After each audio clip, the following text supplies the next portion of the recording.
Gadis ini pertama kali tidak memakai pakaian dalam saat tidur. Saat dia hampir ketiduran, selimutnya ditarik seketika, sehingga kelihatan kedua kakinya. Saat masih setengah sadar, gadis bangun untuk memeriksa. Tiba-tiba muncul tangan yang menarik rambutnya, dan menekannya di tempat tidur. Rupanya adalah ayahnya gadis itu. Gadis itu bertanya, "Kenapa?" Ayahnya tidak menjawab. Dia melihat ke arah badan Sunwo dengan tatapan yang menggelikan. Saat dia melihat ke bawah lagi, dengan fokus dia melihat Sunwo. "Putriku sudah tumbuh dewasa." Gadis yang sangat kasihan. Dia sangat ketakutan. Badannya sudah gemetaran. Ayahnya perlahan-lahan melepaskan tarikannya.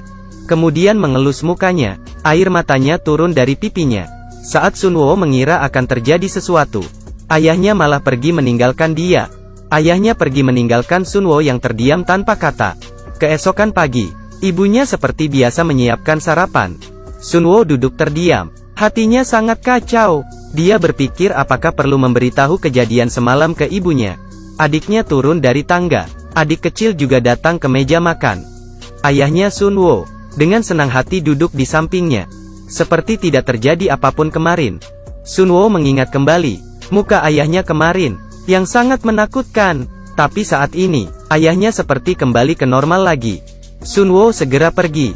Semua orang kebingungan. Ibunya meletakkan sup di atas meja dengan keras, membuat mereka semakin bingung. Ibunya hanya diam, kemudian dengan lahap memakan makanan. Seperti beberapa hari tidak makan. Semua kelakuan aneh ini membuat semua orang semakin takut. Adiknya memuntahkan makanan dan bilang, "Terlalu asin." Ibunya mengambil segenggam telur, kemudian memasukkan ke mulut seperti orang gila. Apa yang terjadi pada sekeluarga ini? Setelah pindah masuk ke rumah ini, sekeluarga ini semakin aneh. Di dalam halaman rumah, seorang tetangga yang membuat patung aneh. Pagi hari, tiba-tiba muncul hewan yang tak berkulit. Yang paling aneh adalah ayahnya yang berkeliaran tengah malam. Ibunya semakin aneh. Cara makannya sangat teruk. Kemudian dia memberikan makanan ke anaknya. Tapi anaknya tidak ingin memakannya. Setelah melihat ke ayahnya, ayahnya berkata, "Jika tidak ingin makan, maka tidak usah makan." Namun saat itu tatapan ibunya menjadi seram. Dia meletakkan makan di atas meja. Kemudian dia melempar piring-piring. Anak-anak ketakutan hingga gemetaran.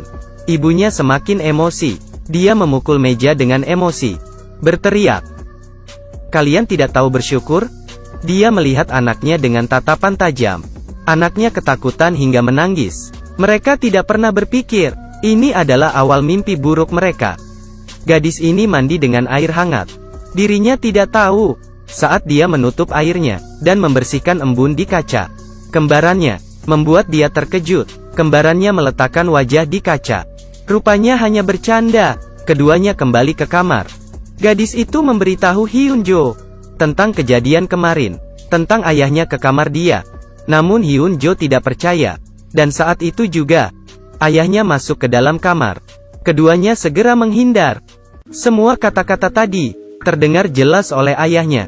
Saat dia lagi bertanya kepada kedua kakak beradik, tangannya masuk ke kotak pensil, kemudian mengambil pisau, dan mengeluarkan pisaunya. Ayahnya berjalan ke arah mereka.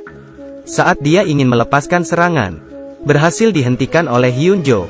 Hyunjo tidak percaya. Tiba-tiba ayahnya muncul di depan mereka, kemudian menarik rambut Hyunjo, dan menatap ke arah mereka berdua.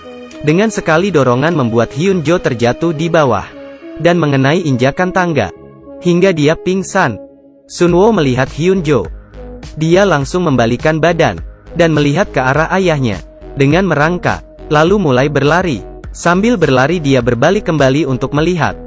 Namun ayahnya tidak mengejarnya, tapi ayahnya pergi ke gudang, dan mengambil sebuah palu tua, dan kembali ke ruang tamu. Saat itu juga, Sunwo kembali sadar, tak melihat ayahnya dan adiknya. Sunwo segera mencari mereka. Tiba-tiba, dia merasa ada orang di belakang. Perlahan-lahan dia membalikkan badan. Saat ayahnya mengangkat palu dan akan memukulnya, teriakan Hyunjo menyelamatkannya. Dengan menggunakan wajan, dia memukul kepala ayahnya. Namun ayahnya tidak terluka sama sekali. Ayahnya mengangkat tangannya. Palunya mengenai pintu kamar, ditarik, dan berhenti. Kemudian, Dari bawah terdengar suara yang sama dengan ayahnya. Ayah asli sudah kembali. Pria ini meletakkan palu, dan kembali ke kamar. Pria yang sama persis, dari bawah naik ke atas dengan kebingungan. Melihat kedua putrinya, yang bersembunyi ketakutan. Kakinya menginjak palu, dan melihat ke arah pintu kamar yang rusak. Lalu berkata, "Kalian bertengkar?" Kedua orang tidak berani menjawab pertanyaan ayahnya. Saat itu, adiknya yang masih kecil keluar dari kamar. Saat Sun Wo menyuruhnya segera pergi, tiba-tiba tangan wanita keluar, dan mengambil palu itu. Adiknya melihat itu. Ayahnya berbalik badan, melihat istrinya yang sedikit aneh. Istrinya tidak mengeluarkan suara. Perlahan-lahan dia mendekat. Kemudian, langsung mulai memukul. Pukulan kedua, pukulan ketiga. Semuanya gagal mengenai suaminya. Sekeluarga ini ketakutan. Istrinya melihat ke arah kedua putrinya. Kemudian mengangkat palunya, dan memukulnya.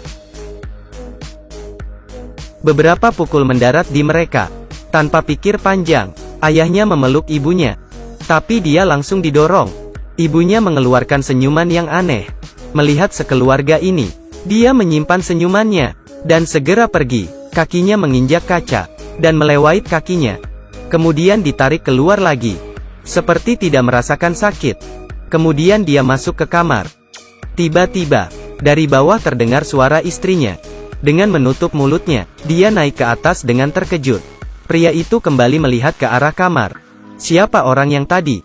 Tapi, dia masih sangat takut dengan istrinya. Kemudian dia membuka pintu kamar itu. Dalamnya tidak ada orang sama sekali. Tapi, palau yang bercak darah ada di atas lantai. Palau yang bercak darah ada di atas lantai. Terlihat oleh pria itu. Ibunya mendekati kedua putrinya. Namun putrinya ketakutan, dan segera menghindar. Keesokan hari, pria itu menelpon adiknya, agar dia membantu menyelesaikan masalah itu.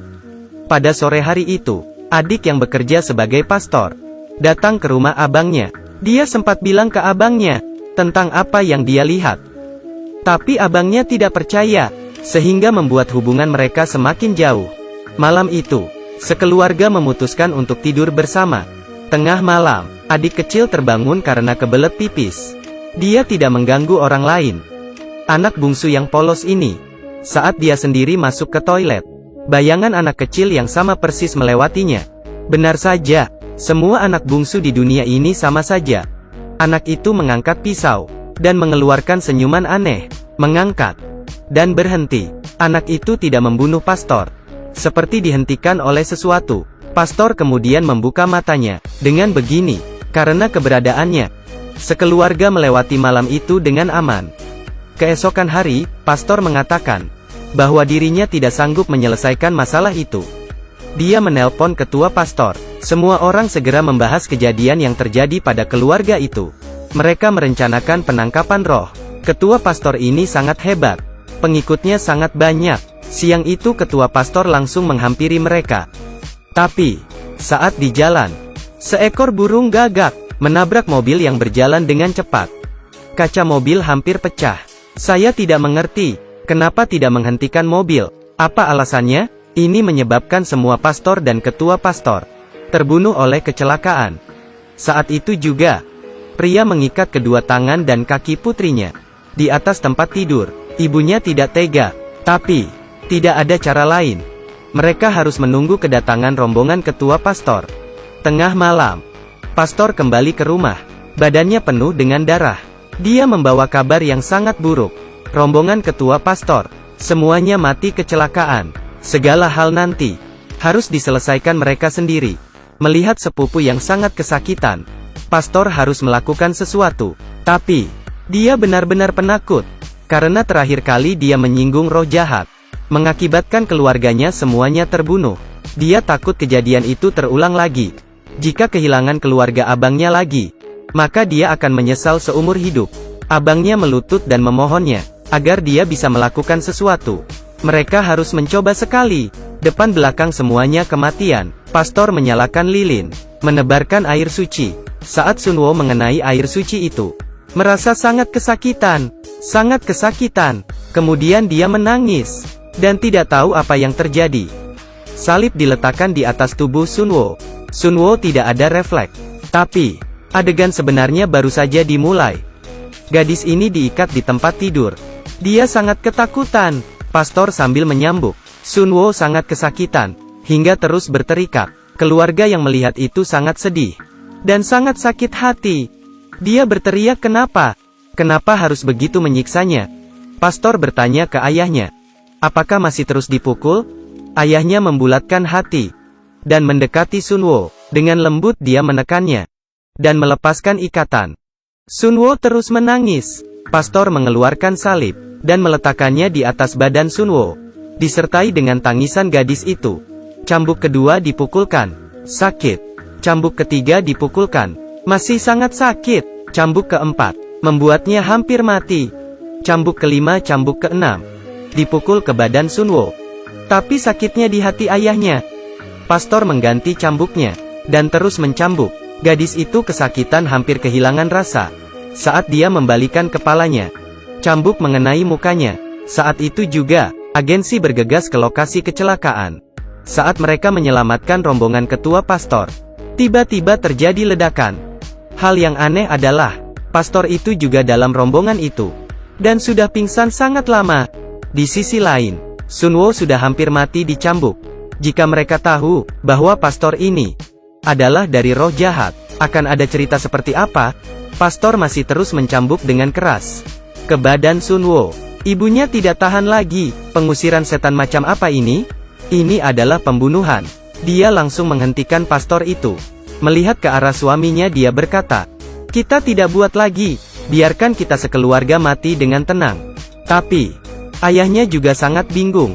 Sekeluarga ini sangat ketakutan, juga tidak tega. Pria itu mendorong istrinya, kemudian menyuruh pastor terus mencambuk. Tiba-tiba suara terdengar di telinga pria itu. Kau adalah penakut. Kalian salah pukul orang. Pria itu seperti mengerti sesuatu. Perlahan-lahan dia bangun, kemudian mencekik istrinya. Dengan kuat, pastor mengeluarkan senyuman yang aneh. Anak kecil ini ketakutan. Istrinya mengambil gelas, dan memukul ke kepala suaminya. Pria itu mendorong istrinya ke dinding hingga pingsan. Melihat istrinya yang penuh darah, dia sepertinya mengerti sesuatu. Kemudian dia berbalik arah. Adiknya mengeluarkan senyuman yang lebih aneh. Pria itu menyerang ke roh jahat itu, tapi langsung dipukul hingga terjatuh. Pada saat roh jahat itu akan membunuh pria itu, adik yang asli datang tepat waktu. Dia membacakan mantra, dan berhasil menyelamatkan keluarga ini. Sunwo yang sekarat, pelan-pelan jalan mendekat ayahnya, dan berkata, kenapa memukul saya begitu lama? Apakah saya bukan putrimu? Saat itu juga, pastor mengeluarkan cermin. Sunwo akhirnya mengeluarkan wajah aslinya. Pastor memutuskan untuk membawa roh itu di dalam tubuhnya, bersama dengan roh jahat, pergi ke surga, dan dihukum. Lambang imannya jatuh ke atas lantai. Ini adalah kali pertama dia berpisah dengan lambang imannya. Cerita akhirnya terlihat sangat sadis. Saya memilih untuk tidak meneruskan lagi. Pasti berhasil mengalahkan roh jahat dengan imamnya. Film pengusiran roh Korea ini sangatlah jago dalam pembuatan filmnya. Jika kalian tertarik, bisa coba menontonnya. Terima kasih sudah menonton. Sampai ketemu lagi.